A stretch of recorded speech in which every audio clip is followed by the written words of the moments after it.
There's a fundamental gap that I often see in business to business marketing.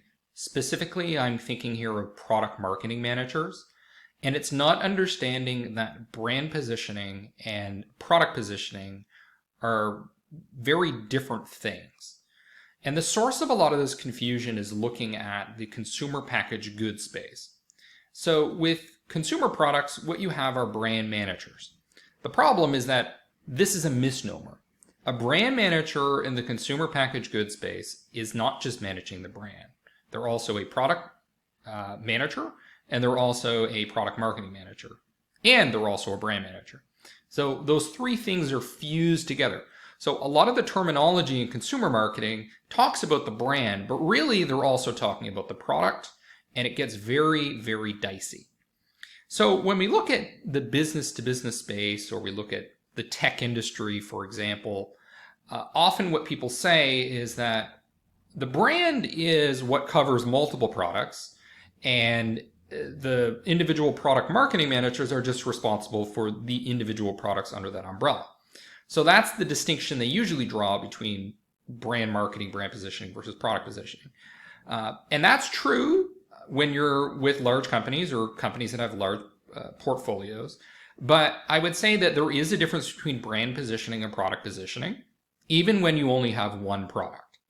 So that's why it's important, even if you're just working in a small startup, to understand the difference between brand positioning and product positioning. So you basically have two different assets. There's the product, and then there's the brand. So the product itself creates value because it creates functional value, it integrates things, it provides financial value. And then there's the brand itself, which also adds value. And often that value is more psychological. It also has some sort of functional value too, in that it will suggest certain things like the price of your product.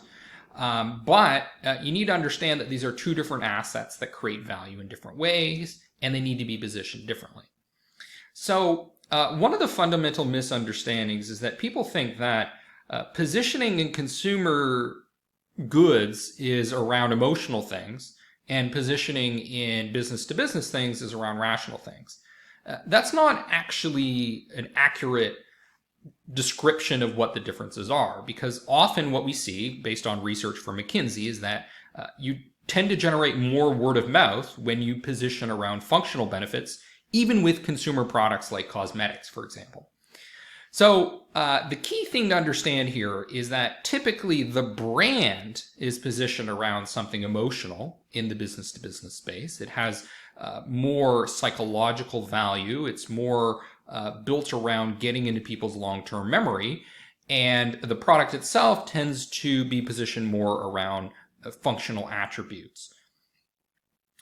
So one of the key things you need to understand is that when you're positioning the brand, what you're trying to do is embed yourself in the long-term memory centers of your buyers or your prospective buyers, so that you immediately come to mind when there is a buying scenario. So what you're doing is you're doing things like coming up with super creative ads, maybe they're funny ads, things that try to create some sort of amplification so that people are more likely to recall the brand itself, whether or not they know what your product does. So an example that I often cite here is ClickUp.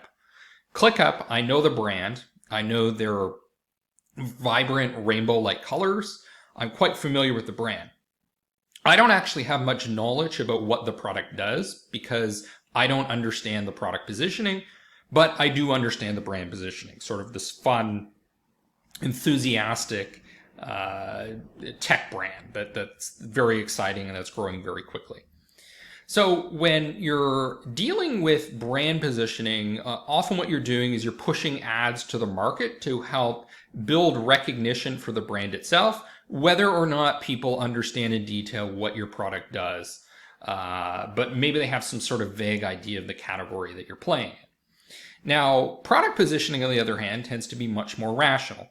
The reason it's more rational is because when people are evaluating products, it's more about short-term decision making. Who am I going to buy? Who am I going to test?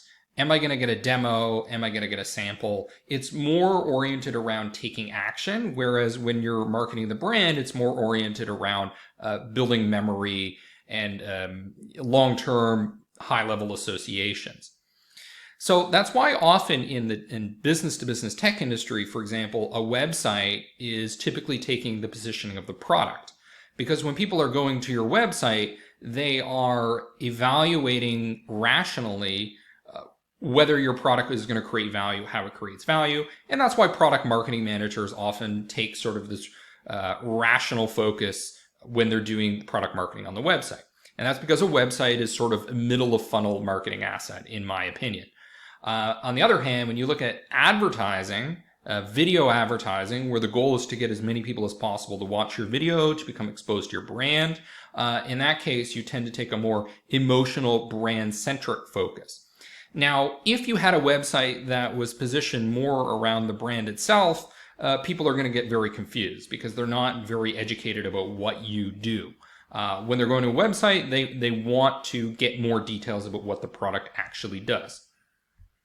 So when you're putting together a sophisticated business-to-business marketing plan, you need to think about those two streams of marketing. The first is around the brand marketing and the brand positioning, which tends to be more creative, more emotional, more focused on building memories and loose associations. And then there's the other stream of marketing, which is much more rational product marketing, where you're positioning around one or several product attributes, perhaps features or benefits. And those different streams of marketing are going to work together and synergize with each other. Do not make the assumption that brand positioning is something you do only when you have multiple products or only in consumer marketing. You need to do brand positioning even if you just have a single business-to-business product.